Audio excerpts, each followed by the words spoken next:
So hey guys, welcome back to other novel explanation of renegade immortal and I hope कि तुम लोग बहुत ही ज्यादा अच्छे और मजे में होगे। वीडियो में आगे बढ़ने से पहले कहना चाहूंगी कि अगर इससे पहले का एपिसोड अभी तक चेकआउट नहीं किया है तो पहले जाओ और जाकर इसे देख लो, वरना यहाँ तुम्हें आज के इस कमाल के चैप्टर में बिल्कुल भी मजा नहीं आने वाला। और अगर तुमने देख लिया है तो बिना किसी देर के आज के इस वीडियो को फटाफट से शुरू करते हैं। बट इससे पहले तुम सभी के इतने सारे जो डीएम्स आ रहे हैं, फिर चाहे वो इंस्टा पे हो या फिर मेरे वाईटी चैनल की कम्युनिटी सेक्शन में, इन सभी का जवाब देना तो बनता है। तो यार सबसे पहले तुम में से ज्यादातर लोग यही कह रहे थे कि यार मैंने इतने दिन से वीडियो पोस्ट क्यों नहीं किया। मैंने पहले ही बताया था गाइस कि मैं 4 दिन की ट्रिप पे गई थी और मैं लास्ट मंडे को गई थी और मंडे, ट्यूसडे, वेडनेसडे, थर्सडे ये 4 दिन मैं बिल्कुल ही ऑफलाइन थी। लेकिन जब हम ट्रिप से वापस आ रहे थे तो मेरा एक छोटा सा एक्सीडेंट भी हो गया था, जिसके चलते मैं सैटरडे को घर आ पाई। अब यार थोड़ा दिमाग लगाओ, 5 दिन से मैं ऑफलाइन थी। 5 दिन हमारी बैक टू बैक सीरीज आती है मेन चैनल पे और इस चैनल पे भी। फिर चाहे वो मंडे को स्वॉलोड स्टार हो, ट्यूसडे को आशुरा गॉड हो या फिर वेडनेसडे को in search of god, sword of coming, throne of seal और थर्सडे को परफेक्ट वर्ल्ड। फिर आता है फ्राइडे, उस दिन मेरा होता है द ग्रेट रूलर सुबह को और फिर सोल लैंड शाम को। टोटल ये मिला के 8 सीरीज हो गई, 8, और ये सारी मेन सीरीज है हमारे मेन चैनल की। मैं सैटरडे को यार वापस आई और आते साथ ही सबसे पहले मेरे सिर पे BTTH था तो मुझे वो करना पड़ा। फिर रात को भी मैंने वर्क किया, फिर संडे को पूरा दिन काम किया। अब यार एक चीज तुम लोग नोटिस करना कि मैं पेंडिंग सीरीज तो कर रही हूँ, लेकिन साथ ही साथ जो उस दिन जो ऑनगोइंग सीरीज के एपिसोड आते हैं मुझे वो भी करना पड़ रहा है। यानी कि एक दिन में मुझे 3 सीरीज पे काम करना पड़ा है। अब तुम ही बताओ कि इन सब के बीच में मैं नॉवल के लिए टाइम कहाँ से निकालूं। हाँ, अभी भी guys in search of god, sword of coming और थ्रोन ऑफ सील इनके पेंडिंग एपिसोड बचे हुए हैं और कल इनका लेटेस्ट एपिसोड आने वाला है। यहाँ तक कि कल मंडे था और मंडे को हमारी स्वॉलोड स्टार आती है। मैंने कल रात को स्वॉलोड स्टार का प्रीवियस एपिसोड अपलोड किया, अभी भी लेटेस्ट एपिसोड पेंडिंग में है। सोचो 4 मेन सीरीज के एपिसोड, जिसमें बहुत ज्यादा कॉम्पिटिशन है। कितने बड़े बड़े यूट्यूबर भी इसके साथ जुड़े हुए हैं। अब ऐसा तो है नहीं कि नॉवल में कौन है मेरे साथ कॉम्पिटिशन में, कोई नहीं है। फर्क ये है कि तुम लोग समझते नहीं हो, तुम लोगों को बस यही लगता है कि बस हाँ मैं सारी चीजें कर रही हूँ, ये वो। ऐसा नहीं होता है। 1 महीने से भी कम का कंटेंट बचा है नॉवल में, ये एंड हो जाएगी, फिर तो मुझे यही सारी सीरीज करनी होंगी ना। यही मेरी अर्निंग का जरिया है। अब अगर मैं अभी से डिले करने लग जाऊँ तो चैनल पे बहुत इफेक्ट पड़ता है। ज्यादा डिटेल में मैं नहीं जाऊंगी, बस इतना बता रही हूँ यार, मजबूरी थी, इसी के चलते मुझे पहले वो सारी सीरीज करने पड़ी। हालांकि मुझे खुद यार रेनेगेड इमॉर्टल और थ्रोन ऑफ सील ये दोनों सीरीज बहुत ज्यादा पसंद है और जब मैंने एक्सप्लेन कर दी है, इनके बारे में बात करती हूँ ना, तो मुझे बहुत अच्छा लगता है। तो मेरे लिए तो आसानी था कि मैं बस 1 हफ्ते से यही कर दिया थी। आई होप कि तुम लोग समझोगे। खैर बहुत हो गई चिट चैट, अब इस वीडियो को शुरू करते हैं। सो होमीज, जैसा कि हमने लास्ट चैप्टर में देखा था, जहाँ में वांगलिन सीधा पहुंच जाता है 5 एलिमेंट्री प्लेनेट पर और यहाँ उसका सामना नांडू से भी हो जाता है। वांगलिन अपने वाटर एसेंस के एक सीड को अपने अंदर पैदा कर लेता है, यानी कि आगे चलकर वो अपना वाटर एसेंस भी बना लेगा। साथ ही वांगलिन 5 एलिमेंट्री प्लेनेट के जो फॉर्मेशन है उन्हें भी ब्रेक कर देता है, जिसके चलते ग्रैंड इंपीरियल जुआनलू भी वांगलिन के टैलेंट को देखकर काफी ज्यादा इम्प्रेस हो जाता है। इस दौरान वांगलिन इनका जो 9 रिवर्स साइकिल फॉर्मेशन था उसे भी बहुत ही अच्छे से मास्टर कर लेता है, या फिर मैं यूँ कहूँ कि उसे ब्रेक कर देता है, उसे डोमिनेट करता है, जिसके चलते पूरा का पूरा ये जो 5 एलिमेंट्री प्लेनेट था ये पूरी तरीके से दंग रह जाता है। अब यहाँ पे वांगलिन का सामना होता है स्टार के सेकंड लेयर में मौजूद एक एल्डर से, जिसे कि वांगलिन अपने ब्लड स्वॉर्ड से निपटाने जाता है। लेकिन इस दौरान वांगलिन की प्लानिंग थी कि इसे जानना है कि आखिर स्टार के फर्स्ट लेयर पे क्या है। हल्का सा दरार तो नीचे जमीन पे कर दिया था और वहीं से वांगलिन को बस एक डार्क ऑरा फील होती है और जिसके बीच में उसे बस एक ब्लैक कलर का फिगर नजर आता है। लेकिन ये एक मेटालिक फिगर था, जिसका मतलब ये एक आर्मर है और जिसके आसपास काफी सारी लाइट्स हैं और ऐसा लग रहा है कि ये जो मिस्टीरियस सा आर्मर है ना, ये असल में इन सारी लाइट पावर को अपने अंदर डिवोर कर रहा है। बाकी तो फिर राज ही है जिनका कि वांगलिन को आगे पता चलेगा। अब तब तक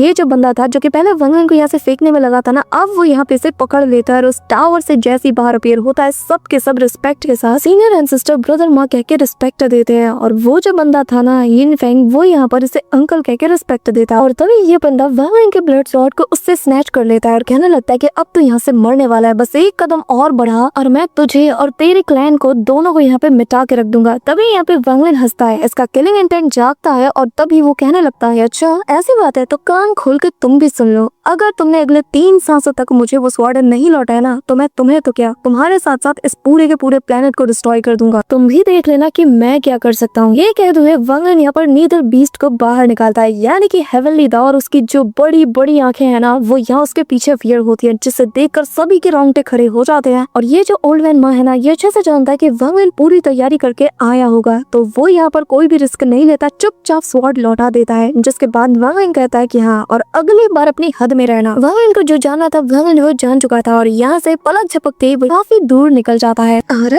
आगे इस हमारे चैप्टर के स्टार्टिंग में हम वांगलन को देखते हैं जो कि 5 एलिमेंट्री प्लैनेट से काफी दूर निकल तो चुका था, लेकिन उसके मन में अभी भी काफी सारे सवाल चल रहे थे। लेकिन उसे ये जो ओल्ड मैन माँ है ना, इसकी कल्टीवेशन से रिलेटेड काफी सारी चीजें पता चलती है कि ये बंदा आर्केन वॉइड के काफी आगे निकल चुका होगा। हो सकता है कि शायद कि 2 सोवरीन भी मिलकर इसका सामना ना कर पाए। वांगलन का अंदाजा यही था कि ये 9 टाइबलन के बहुत ही ज्यादा नजदीक है। साथ ही वांगलन जानता है कि उसने जो ब्लैक आर्मर देखा था वो कहीं ना कहीं इसी से रिलेटेड है, और अगर ये चीज उसके साथ फ्यूज हो जाए ना तो इसकी कल्टीवेशन लेवल और इसका पावर काफी ज्यादा इंक्रीज होगा। अब यहाँ पे वांगलन काफी आगे निकल चुका था, लेकिन वांगलन के जाने के बाद जो 5 एलिमेंट्री प्लेनेट है वहाँ पर सभी लोग अभी भी वांगलन के चर्चे कर रहे थे, जिनमें से जो अंकल माँ थी वो अभी भी वांगलन की ओर देखे जा रहे थे। तभी यहाँ पे यूनियन फैंग यानी कि वही बंदा जो कि इसे अंकल माँ कहता है, वो यहाँ पर कहने लगता है कि मेरे ख्याल से ये बंदा वही है जिसके बारे में हम तलाश कर रहे हैं। शायद ये वही बंदा है जो कि इस केव वर्ल्ड की चाबी बन सकता है। यहाँ पे हम देखते हैं कि अंकल माउस की तरफ देखने लगते हैं और वो कहने लगता है कि जरा खुल के बताओ। जिस पे यूनियन फैंग कहने लगता है कि मेरा ऐसा कहने का रीजन ये है कि मैं इस लड़के से काफी सालों पहले मिला था,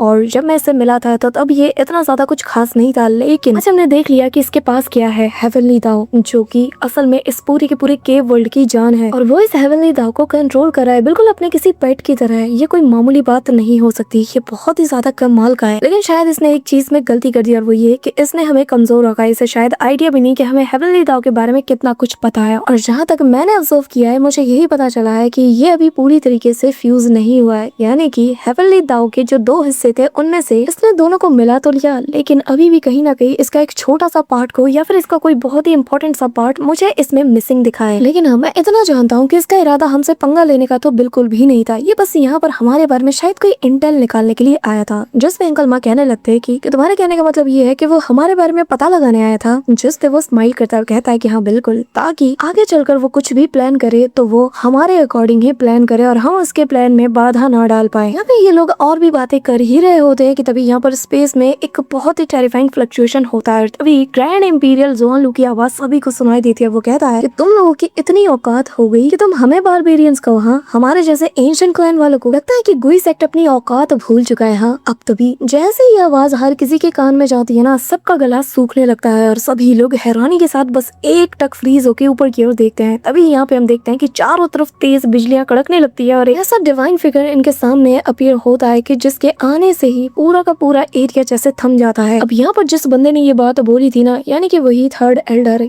अचानक से वो पीछे की ओर दौड़ने लगता है, लेकिन बस एक नजर उस पर जाती है और ऑन द स्पॉट वो पूरी तरीके से नथिंगनेस में बदल जाता है। तभी यहाँ पर हम देखते हैं कि जो ग्रैंड इंपीरियल ज़ोन लू है वो बाकियों की तरफ देखने लगते हैं। यहाँ पे हम देखते हैं कि यूनियन फैंग और उसका जो अंकल है यानी कि अंकल माँ, ये लोग फ्रीज हो जाते हैं। समझ नहीं आ रहा था कि क्या कहें, बस ये लोग लड़खड़ाती हुई आवाज में कहने लगते हैं कि ऐसा नहीं हो सकता ग्रैंड इंपीरियल, आप यहाँ पे, ये कहते हुए उसकी बोलती बंद हो जाती है। हम देखते हैं कि दोनों काफी बुरी तरीके से इंजर्ड होने लगते हैं। इनकी बॉडी के हर एक कोने कोने से खून निकलना शुरू हो जाता है। इनको समझ नहीं आता और ये लोग काफी बुरी तरीके से डर जाते हैं। अब तभी हम देखते हैं कि यहाँ पे ग्रैंड इंपीरियल ज़ोन लू का जो फिगर था ना, वो काफी ज्यादा टेरिफाइंग था, लेकिन रोशनी इतनी ज्यादा निकल रही थी कि पूरी तरीके से इनका चेहरा तो देखना ऑलमोस्ट इम्पॉसिबल था। लेकिन यहाँ पे जो लोग भी एंशिएंट दाओ क्लैन से बिलोंग करते हैं ना, तो उन्हें बहुत ही अच्छे से पता होगा कि ग्रैंड इंपीरियंस की ऑरा कितनी ज्यादा टेरिफाइंग होती है। अब सबके सब तो नतमस्तक हो जाते हैं, लेकिन एंड में बस 2 ही बंदे बचे होते हैं जो कि सबसे ज्यादा इस फोर्स को रेजिस्ट कर पा रहे थे, और ये था यूनियन फैंग और उसका अंकल माँ। अब यहाँ हम देखते हैं कि एट द एंड इन्हें भी उसके सामने नतमस्तक होना ही पड़ता है। लेकिन जो ग्रैंड इंपीरियल ज़ोन लू थे वो यूनियन फैंग की इस रेजिस्टेंस को देख कर ना थोड़ा स्माइल करते और कहने लगते कि काश तुम मेरे क्लैन के होते तो मजा ही आ जाता। अब तभी यहाँ पर अंकल माँ अपने सेलेस्टियल क्लैन के नाम पर उससे रिस्पेक्ट देने लगते हैं और कहने लगते हैं कि हमारे बीच कोई भी दुश्मनी नहीं है, तो उम्मीद करता हूँ कि आप हमें सर्वाइव करने का एक चांस तो जरूर देंगे और अपने गुस्से का शिकार हमारे इस गुई सेक्ट को नहीं बनाओगे। अब तभी हम देखते हैं कि ग्रैंड इंपीरियल ज़ोन लू हंसता है और तभी अंकल माँ का जो आर्मर था ना, वो पलक झपकती उससे स्नैच कर लेता है, यानी कि छीन लेता है और हंसते हुए यहाँ से तेजी से जाने लगता है। और जाते हुए बस इतना कहता है कि जब तुम्हारे अंदर दम आ जाए, तुम्हारा गुई सेक्ट लायक बन जाए कि वो मेरे सामने खड़े हो पाए, तभी इस आर्मर को लेने की कोशिश करना। उससे पहले मेरे सामने जो भी आएगा वो बस अपनी जान से हाथ धो बैठेगा। अब यहाँ इतनी बड़ी धमकी देने के बाद वो किसी टूटते हुए तारे की तरह यहाँ से काफी दूर चले जाते हैं। अब उन्हें जाता हुआ देखकर इन सभी की जान में जान आती है। अब तभी जो यूनियन फैंग है वो यहाँ पे चिल्लाते हुए कहता है कि मैं कसम खाता हूँ एक दिन मैं इस बेइज्जती का बदला जरूर लूंगा। पर तभी यहाँ पे अंकल माँ कहने लगते हैं कि पर क्या तुमने एक चीज नोटिस की, ग्रैंड इंपीरियल ज़ोन लू जानता है कि हम यहाँ पर क्यों आए हैं, लेकिन उसने हमें रोका नहीं, ना ही हमारे प्लान के बारे में किसी को एक्सपोज किया, और जो चीज वो हमसे लेके गए हैं वो प्राइस बहुत ही ज्यादा कम है। ऐसा लग रहा है कि कि वो किसी बहुत बड़ी चीज के लिए यहाँ पर आए थे। तभी यहाँ पर यूनियन फैंग चिल्लाते हुए कहता है वांग लिन, मुझे पूरा यकीन है कि शायद वही इकलौता रीजन होगा कि जिसके चलते वो यहाँ तक आए होंगे। जिस पे उसका अंकल भी हैरानी के साथ उसकी बातें सुने जा रहा था। और यहाँ यूनियन फैंग इतना ज्यादा शातिर था कि लिटरली पलक झपकती वो सारे प्लान का पता लगा लेता। कहने लगता है कि इस वांग लिन के पास किस बंदे की इनहेरिटेंस है, हमें वो भूलना नहीं चाहिए। तभी यहाँ पे उसका अंकल कहता है कि तुम्हारा मतलब ये मुंह, जिसपे वो हाँ में जवाब देता है और कहने लगता है कि अब अंकल आप बताइए कि ये मुंह कहाँ से बिलोंग करता था। तभी यहाँ पे अंकल माँ की भी आंखें बिल्कुल खुली की खुली रह जाती है। वो हैरानी के साथ कहता है कि तुम ये कहना चाहते हो कि असल में इस वांग लिन का कनेक्शन ग्रैंड इंपीरियल जुआनलू से है, और अगर वाकई में ग्रैंड इंपीरियल जुआनलू इसके लिए यहाँ पर आया है तो जाहिर सी बात है कि वांग लिन के अंदर ये अपना फ्यूचर देखते हैं। तो यहाँ पे यूनियन फैंग कहने लगता है कि हाँ एंशिएंट ऑर्डर 1, मुझे पूरा यकीन है कि इसके अंदर अब तक की जनरेशन के जितने भी एंशिएंट ऑर्डर बने हैं ना, उनसे सबसे ज्यादा पोटेंशियल उन्होंने वांग लिन के अंदर देखा होगा, वरना वो यहाँ पे क्यों आते हैं। और कहीं ना कहीं उन्होंने जानबूझ के वांग लिन को हमारे साथ भिड़ने दिया ताकि वो उसके पावर लेवल का अंदाजा लगा पाए, और इसी की वजह से उन्होंने हमें अब तक जिंदा छोड़ा। अब यूनियन फैंग यहाँ पे ये सारी बातें करते रहा था, पर दूर कहीं हमें एक ब्लरी सा फिगर दिखाया जाता है जो कि और कोई नहीं बल्कि ग्रैंड इंपीरियल जुआनलू थे। और वो यहाँ पे स्माइल करते हुए कहने लगता है कि मैं मान गया, सेलेस्टियल शातिर होते हैं ये तो मैं जानता हूँ, लेकिन इतना ज्यादा स्मार्ट कि बस मेरे अपीयरेंस से उसने सब कुछ पता लगा लिया। मान गया मैं, काश तुम मेरे ही क्लैन से होते। और मेरे ख्याल से जो मेरा डिसाइपल वांग लिन है ना, वो शायद तुम्हें चालाकी के मामले में भी पछाड़ देगा। जिसके बाद वो हंसते हुए यहाँ से डिसअपीयर हो जाते हैं और कहने लगते हैं कि पर ये बस मेरा एक अंदाजा है। इसी के साथ सीन शिफ्ट होता है और हमें हमारे जो न्यू सेलेस्टियल रियलम जैसे कि वांग लिन ने बनाया था चारों सेलेस्टियल रियलम को कंबाइन करके उसका सीन दिखाया जाता है, जहाँ पर कि वांग लिन ऑलरेडी आ चुका था। इस दौरान वांग लिन काफी ज्यादा नॉस्टैल्जिया वाली फीलिंग के साथ कहने लगता है कि शायद ये दिन बहुत ही जल्दी आ गया। अब वांग लिन जैसे ही अपना एक कदम ऊपर उठाता है, अचानक से वो वहीं पे फ्रीज हो जाता है और तभी वांग लिन की आंखों में उसका फुल किलिंग इंटेंट आता है और वो पलटता है और सामने की ओर देखते हुए कहने लगता है कि छुपने का कोई फायदा नहीं। मैं नहीं जानता कि आप कौन है, लेकिन मैं इतना जानता हूँ कि आप मुझसे कुछ चाहते हैं, इसी की वजह से पूरे रास्ते पर आप मुझे ट्रैक करते हुए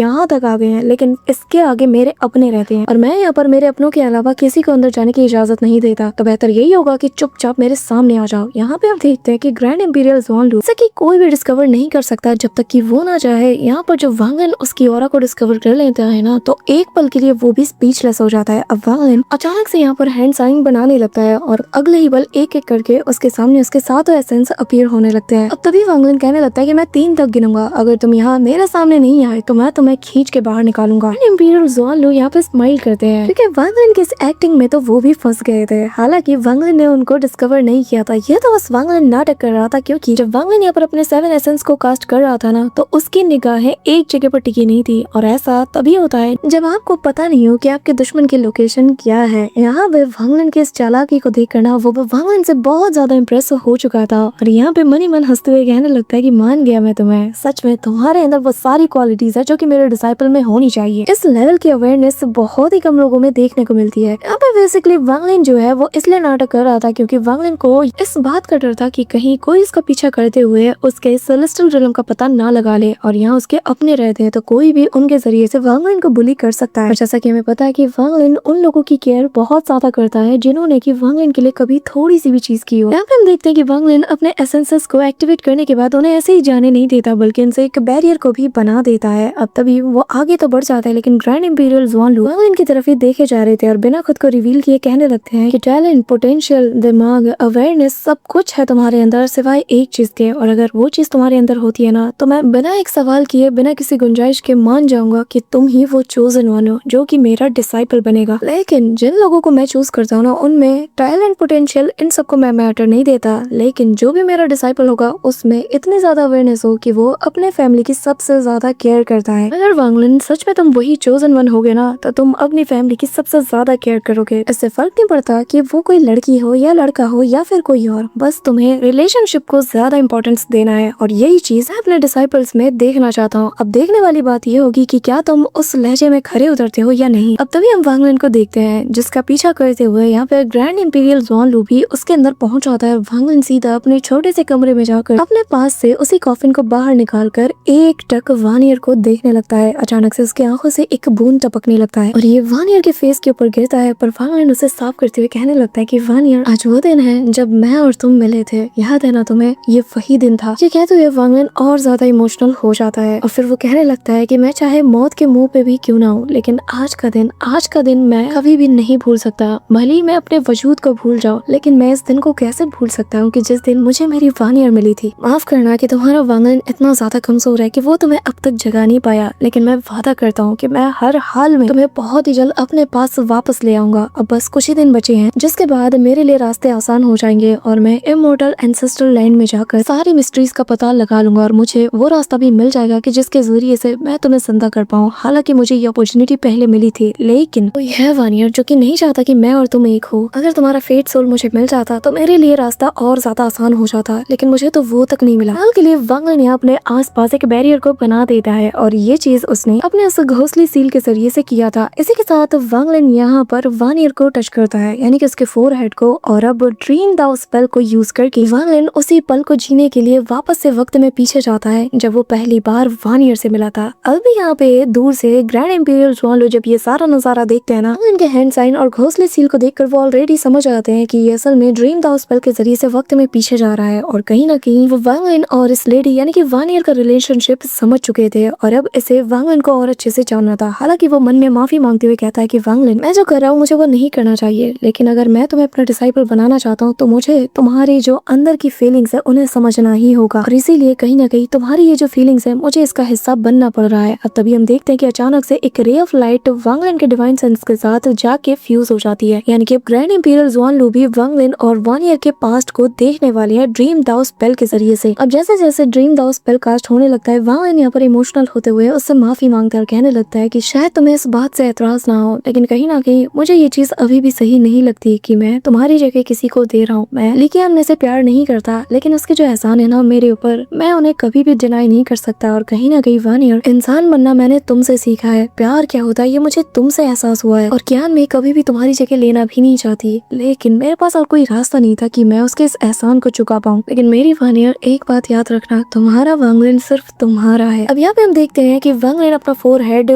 अब तभी वांगलन अपना फोरहेड यहाँ पे वानियर से टच करता है और अगले ही पल हम देखते हैं कि ये दोनों ड्रीम दाउ स्पेल के जरिए से वक्त में काफी पीछे पहुंच जाते हैं। तभी हमें यहाँ पर रेड फॉगी एरिया के बीच में जो सी ऑफ डेविल का माउंटेन वाला एरिया था वहाँ का सीन दिखाया जाता है, जहाँ हमें वानियर, जो कि काफी ज्यादा डरी और सहमी हुई थी, अचानक से वो काफी तेजी से हांफते कांपते यहाँ से भाग रही थी। यहाँ पे ग्रैंड इंपीरियल ज़ुआनलू ऊपर से सारा नजारा देख रहे थे। यहाँ पे वो सारी चीजें रिपीट होती है कि वानियर का पीछा एक ठरकी आदमी कर रहा था और कैसे वानियर की मदद तो वांगलन ने की थी, जिसके बाद वानियर उसका शुक्रिया अदा करके यहाँ से चली जाती है और वानियर को देख वांगलन काफी ज्यादा खुश हो जाता है, एक तरीके से जैसे उसकी उदासी पूरी तरीके से खत्म हो जाती है। हालांकि वांगलन जानता है कि वो इस वक्त ड्रीम दाउ स्पेल, उसे पता है कि आगे क्या क्या होगा, लेकिन फिर भी वो ऐसे खुश हो रहा था कि जैसे ये सब कुछ प्रेजेंट टाइम में हो रहा हो। अब ग्रैंड इंपीरियल ज़ुआनलू देख कर ना काफी ज्यादा इमोशनल होने लगते हैं, उन्हें वांगलन के लिए बुरा भी लगता है, साथ ही वो हैरान होते हैं कि कोई किसी से इतना ज्यादा प्यार कैसे कर सकता है, कि वो इतने साल तक अकेला रहे और इस कदर अकेला रहे कि सपने में आकर अपने अतीत को जीकर इस हद तक खुश हो रहा है। अब यहाँ पे हम देखते हैं कि फाइनली ऐसे ही आगे की कहानी बढ़ती है और यहाँ पे ग्रैंड इंपीरियल ज़ुआनलू भी वांगलन के काफी सारे पास्ट को जान चुके थे वानियर और ड्रीम दाउ स्पेल के जरिए से। इसी के साथ सीन शिफ्ट होता है और यहाँ पे हम देखते हैं कि सुबह का वक्त हो चुका था और फाइनली वांगलन ने इस दिन को पूरी तरीके से मुआन के साथ यानी कि वानियर के साथ बिता लिया। अब वांगलन यहाँ से सीधा थर्ड सोल की तलाश में निकल पड़ता है, क्योंकि अगर उसे यहाँ से बाहर निकलना है, अपने लोगों को निकालना है, तो उसे हर हाल में थर्ड सोल को ढूंढना ही होगा। अब इस दौरान ओल्ड मास्टर ज़ियान, वो तो यहाँ पर अभी भी उन्हीं 4 जनरल्स को फॉलो किए हुए आगे की ओर बढ़ रहा था और यहाँ इन लोगों के पास एक ऐसा फॉगी बीस्ट था जो कि असल में जो 7 कलर डाउइस्ट की जो ट्रू बॉडी थी ना, उसकी ब्लड की एक छोटे से ड्रॉप के जरिए से बना था। और यहाँ पर थर्ड सोल क्योंकि उसी का हिस्सा है, तो जहाँ जहाँ से ये गुजरता है फॉगी बीस्ट असल में यहाँ की सारी स्मेल को अब्सॉर्ब करते साथ ही हल्की सी ऑरा को ट्रेस करता है। ऐसे ही करते करते ये लोग ऑल हेवन के अंदर समा चुके थे। यहाँ पे ओल्ड मॉन्स्टर ज़ियान बार बार खुद से कहने लगता है कि मैं इतने टाइम से ऑल हेवन में सर्च कर रहा था, इतने ज्यादा मैंने चीजें ढूंढी, लेकिन कभी भी मुझे थर्ड सोल का पता नहीं चला। फिर ऐसे कैसे हो सकता है कि मुझसे कोई चीज रह गई हो? ऐसा तो नहीं कि वो कोई ऐसा ऑब्जेक्ट होगा जिसे कि मैंने कम्प्लीटली इग्नोर कर दिया, पर मैंने किसे इग्नोर किया? इस दौरान यहाँ हम वांगलन को भी देखते हैं, जहाँ पर वो जानता है कि उसकी मदद इस सिचुएशन में सबसे ज्यादा कौन कर सकता है और वो सीधा पहुंच जाता है अपने उसी सेलेस्टियल रेलम में जहाँ पर की किंग श्री मौजूद था। अब यहाँ पे 7 कलर डाउइस्ट यानी कि थर्ड सोल में से जो पहला सोल था वो भी यहाँ पे अपने ही मेथड का यूज कर रहा था। बेसिकली उसके पास 7 कलर दाओइस्ट के ब्लड से बना हुआ एक जाइंट सा रेड कलर का क्रिस्टल था और बेसिकली ये भी इसी की ऑरा के जरिए से थर्ड सोल को ट्रैक कर रहा था। अब यहाँ पर ऐसे करते करते ये 2 स्टार सिस्टम को ऑलरेडी छान मार चुका था, लेकिन कहीं पर भी इसे उसका निशान नहीं मिला। वहीं दूसरी तरफ वांग लिन किंग शुई को सारी बात बता देते हैं कि आखिर उसे उसकी हेल्प क्यों चाहिए। किंग शुई भी जानता है कि वांग लिन को पता चल चुका है कि वो असल में 7 कलर दाओइस्ट के जो छोटे छोटे 7 फ्रेगमेंट्स थे ना, उन्हीं में से एक फ्रेगमेंट है और वांग लिन बस किंग शुई के जरिए से थर्ड सोल को ढूंढना चाहता है और जिसमें कि ज्यादा वक्त लग सकता है, इसीलिए वो किंग शुई की मदद लेने के लिए आया है। और किंग शुई उससे कहने लगता है कि पर मैं नहीं चाहता कि 7 कलर दाओइस्ट वापस से रिवाइव हो, जिसपे वांग लिन कहता है कि मैं भी नहीं चाहता और मैं उस थर्ड सोल को सबसे पहले डिस्ट्रॉय कर दूंगा ताकि मुझे बाकी के फ्रेगमेंट्स और जो बाकी के सोल्स है ना, जो मेन फ्रेगमेंट्स है, ये कभी भी आपस में फ्यूज ही ना हो पाए। अब यहाँ पे किंग शुई मान जाता है। वांग लिन सबसे पहले इनके ऊपर भी ड्रीम दाओ स्पेल का यूज करता है और किंग शुई के पास्ट में झांकना शुरू कर देता है, जहाँ सील यानी कि उसी नाव को भी वो एक्टिवेट कर देता है। अब यहाँ फर्स्ट सेकंड लेयर में जाते साथ ही किंग शुई बिल्कुल अपने पुराने मोड में पहुंच जाते हैं, लेकिन वांग लिन ड्रीम दाओ स्पेल में भी किंग शुई को गाइड करते हैं और जो मैडनेस, जो किलिंग इंटेंट उसकी आंखों में था ना, सबको फना करने के बाद वांग लिन उसे शांत करते हुए कहने लगता है, सीनियर ब्रदर अब शांत हो जाइए, आपने अपना बदला ले लिया और ये जो सब कुछ हो रहा है ना, ये जो आप देख रहे हो आपके अतीत की यादें हैं, ना कि ये प्रेजेंट टाइम है। अब यहाँ पे हम देखते हैं कि जैसे ये लोग अपने ड्रीम दाओ स्पेल के थर्ड लेयर में जाते हैं ना, तो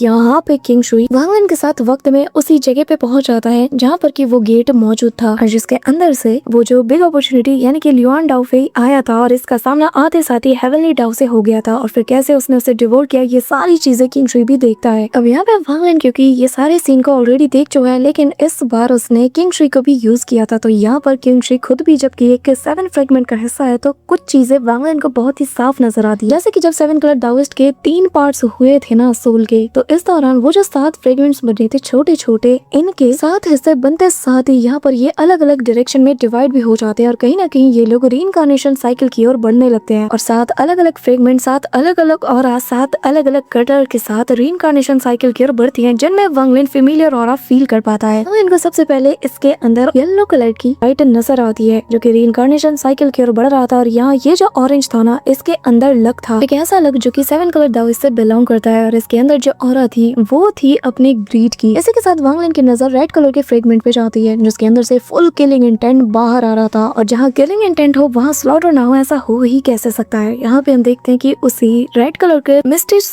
स्लॉटरी मिस्ट के अंदर उसे एक फिगर नजर आता है और जिसकी ऑरा ऑलमोस्ट किंग शुई के इक्वल थी। अब वांग लिन को धीरे धीरे समझ आ रहा है कि बेसिकली ये जो 7 जो फ्रेगमेंट्स वो देख रहा है ना अलग अलग कलर की, ये असल में 7 कलर दाओइस्ट का ट्रू नेचर है जो कि अलग अलग कलर अलग अलग फ्रेगमेंट में डिवाइड हो गया है। जिसकी रेड वाले में किंग शुई जो कि स्लॉटर एसेंस को डिनोट करते हैं, जिसके बाद वांग लिन को ब्लू कलर का भी फ्रेगमेंट नजर आता है और इसके अंदर उसे हिंट वाली ऑरा फील होती है जो कि रीइंकार्नेट के बाद यहाँ पे जिस फिगर को बनाती है उसका ऑरा वांग लिन को फेमिलियर लगता है। तभी वांग लिन देख पाता है कि ये तो असल में सीतुनन है। जाके वांग लिन को हर चीज क्लियर हो जाती है कि क्यों फेट सोल के अंदर वांग लिन को किंग शुई, किंग लिन और सीतुनन का फेट सोल मिला ही नहीं और क्यों सीतुनन इतने ज्यादा माहिर है हर चीज में कि यार वो 7 कलर दाओइस्ट के फ्रेगमेंट्स में से एक है। अब वांग लिन जैसे आगे की ओर देखता है तो ऐसे ही उसे एक ऑरेंज कलर का फ्रेगमेंट नजर आता है जो कि 7 कलर दाओइस्ट के लॉयल्टी और जो उसकी सॉफ्टनेस है से रिप्रेजेंट करते हैं और इसके अंदर जिसकी ऑरा वांग लिन देख पाता है वो और कोई नहीं बल्कि हमारे रेन सेलेस्टियल रियलम के एम्परर यानी कि सेलेस्टियल एम्परर किंग लिन है। और जैसा कि सेलेस्टियल एम्परर किंग लिन का नेचर हम जानते हैं कि ये अपनों के प्रति काफी ज्यादा सॉफ्ट और लॉयल है। अब तभी उसे एक ग्रीन कलर का फ्रेगमेंट भी नजर आता है जिसके अंदर जिसकी ऑरा वो फील कर पाता है। वांग लिन देख पाता है कि और कोई नहीं बल्कि वही स्कैटर्ड स्पिरिट है जिनसे वांग लिन मिला था और इसके अंदर और ग्रीन कलर के फ्रेगमेंट के अंदर 7 कलर दाओइस्ट का जो नेचर गया था उसे instinct of sense of humour कह सकते हो। और जो दाओइस्ट स्कैटर्ड स्पिरिट है उसके मल्टीपल क्लोन्स के बारे में तो तुम्हें पता ही होगा, यहाँ तक कि वांग लिन भी आज तक इनका पूरी तरीके से पता नहीं लगा पाया। अब ऐसे ही बाकी के 2 फ्रेगमेंट बचते हैं यानी कि छठा और 7वां, जिन्हें की वांग लिन फेमिलियर ऑरा तो देख पाता है लेकिन उनमें से सिर्फ एक में ही वो फिगर देख पाता है और वो था ब्लू और पर्पलिश लाइट का मिक्स वाला फ्रेगमेंट, यानी कि एक ऐसा फ्रेगमेंट जिसके अंदर से उसे प्यार की भावना आ रही थी लेकिन उसके अंदर 7 कलर दाओइस्ट के जो कॉम्प्लिकेटेड एक्सप्रेशंस थे वो भी मिले हुए थे। यानी कि प्यार और कॉम्प्लिकेटेड एक्सप्रेशन ये सब कुछ एक फीलिंग का शेप लेती है। कार्नेशन साइकिल में जाने के बाद ये फ्रेगमेंट असल में हमारे मूव बिंग मी का शेप लेती है। उसके बाद जो आखिरी वाला फ्रेगमेंट था वह इसके ऑरा को तो फेमिलियरली पहचान लेता है, लेकिन उसे एग्जैक्टली वो पर्सन याद नहीं आता। सो होमीज, हमारा आज का ये पार्ट तो यहीं पे एंड होता है, लेकिन इसके नेक्स्ट पार्ट में काफी ज्यादा मजा आने वाला है। पर इससे पहले मेक श्योर कि तुम वीडियो को लाइक करके चैनल को सब्सक्राइब जरूर कर रहे हो। So that's it for today guys. I hope कि तुम सबको आज की वीडियो काफी ज्यादा पसंद आई होगी। अगर हाँ तो वीडियो को लाइक करना, चैनल पे नए हो तो सब्सक्राइब करना। तो मिलते हैं नेक्स्ट वीडियो में, तब तक के लिए बाय।